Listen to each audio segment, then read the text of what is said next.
Wall Therapy is a public mural project based in Rochester, New York.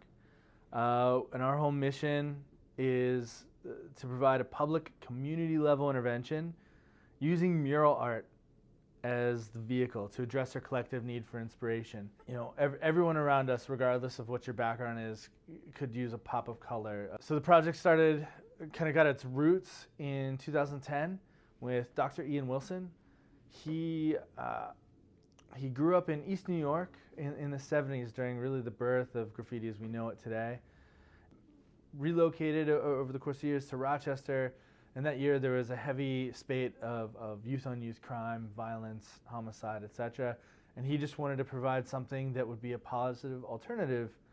And he thought back to his time as a kid.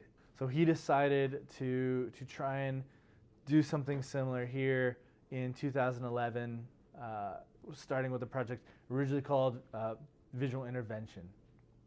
I got together with Ian that following winter, and we rebranded everything as Wall Therapy.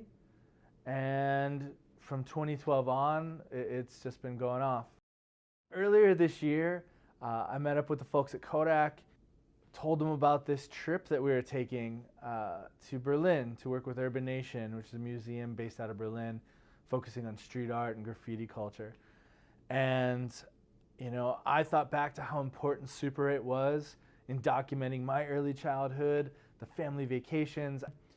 I thought about old skate videos from the 90s that were reusing Super 8, and I just had this idea of an artist family vacation, you know, our awesome, dysfunctional, functional.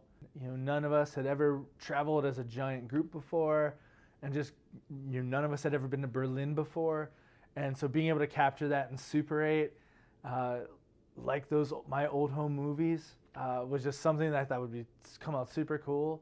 And I love it. I mean, everyone who's seen it just really digs the vibe. We were able to use local Rochester band for the music to really just bring home this idea of bringing Rochester to Berlin, the Wall Therapy experience to Berlin, and bringing some of that positive energy over to Urban Nation.